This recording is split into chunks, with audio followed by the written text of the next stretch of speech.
a new bilateral investment treaty that will build on the 20% increase in trade we've seen just this last year. And we have watched as trade is increasingly flowing in both directions.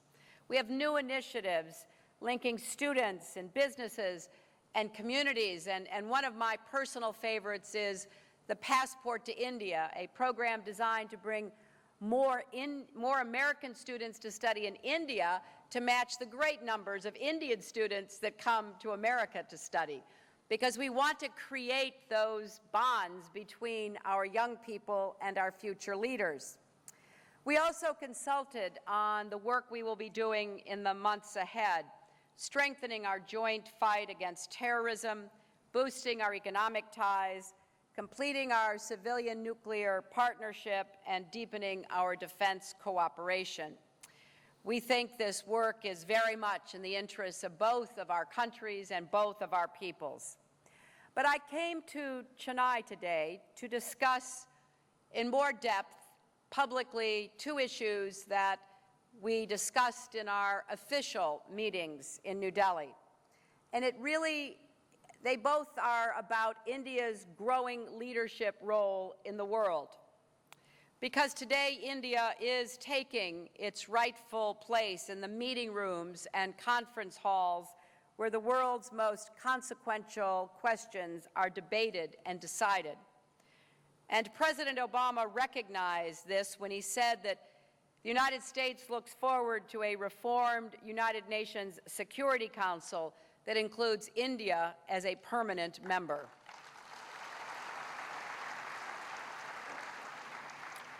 So what does, for India and for the United States and for the world, what does this global leadership mean in practical terms?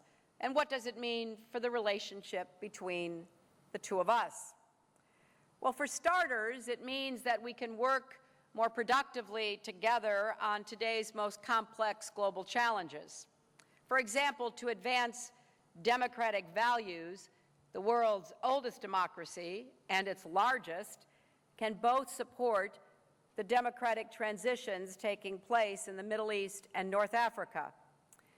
India's election commission, widely viewed as the global gold standard for running elections, is already sharing best practices with counterparts in other countries, including Egypt and Iraq. To help rebalance the global economy after the recession of 2008 and to spur growth, India and the United States are working together through the G20, which has become the premier forum for international economic cooperation. To promote clean energy and to seek climate change solutions, this partnership that we have launched will accelerate research and deployment of effective technology, but it will also enable us to work together to make the UN conference on climate change coming up in Durban a success. India was a very constructive partner to the United States and others at both the conferences in Copenhagen and Cancun, where we're not making enough progress, but we could put some milestones of progress and ongoing processes together to continue our efforts. To curb nuclear proliferation, we are working together with the international community to address shared concerns about provocative actions by countries like Iran. We have called for Iran to meet its international obligations at the IAEA. India has taken steps to ensure that products from your high-tech industry cannot be diverted to that nuclear weapons program. And we work with India, who is currently a non-permanent member of the Security Council, to persuade Iran's leaders to change course.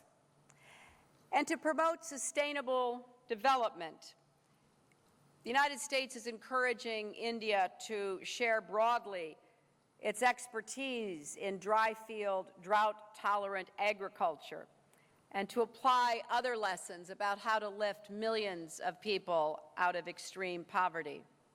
So in these and many other areas, from democracy to economics, climate change, nonproliferation, development, our interests align and our values converge. A great deal has already been written about our efforts to collaborate on these cross-cutting global challenges, but today I want to focus on two aspects of our cooperation, where the choices we make in the immediate term will have profound impacts on our security and prosperity in the years ahead. First, our work together in the Asia-Pacific, and second, our shared interests in South and Central Asia. Because this is a moment when these regional concerns have profound global resonance.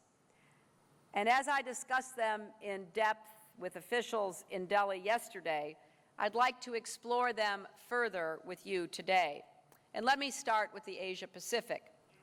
There is no better place to discuss India's leadership in the region to its east than here in Chennai. In this port city, looking out at the Bay of Bengal and beyond to the nations of East and Southeast Asia, we are easily reminded of India's historic role in the wider region. For thousands of years, Indian traders have sailed those waters of Southeast Asia and beyond. Indian culture has left its mark. The temples of Angkor Wat bear the influence of Tamil architecture. The Hindu god Ganesh still stands guard against homes in Indonesia. And today, the stretch of sea from the Indian Ocean through to the Pacific contains the world's most vibrant trade and energy routes, linking economies and driving growth. The United States has always been a Pacific power because of our very great blessing of geography. And India, straddling the waters from the Indian to the Pacific Ocean, is with us a steward of these waterways. We are both deeply invested in shaping the future of the region that they connect. And there are big questions for us to consider. Will this region adopt basic rules of the road or rules of the sea to mobilize strategic and economic cooperation and manage disagreements?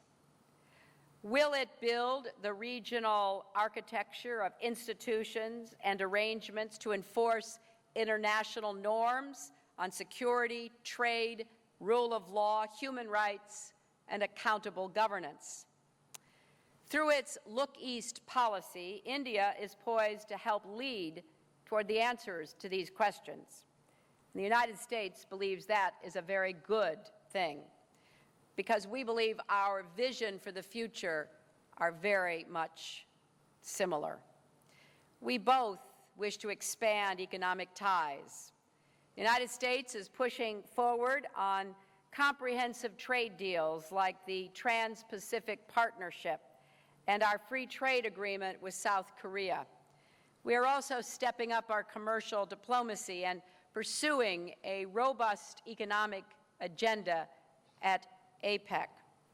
India, for its part, has concluded or will soon conclude new bilateral economic partnerships with Singapore, Malaysia, Japan, South Korea, and others. The more our countries trade and invest with each other and with other partners, the more central the Asia-Pacific region becomes to global commerce and prosperity, and the more interest we both have in maintaining stability and security. As the stakes grow higher, we should use our shared commitment to make sure that we have maritime security and freedom of navigation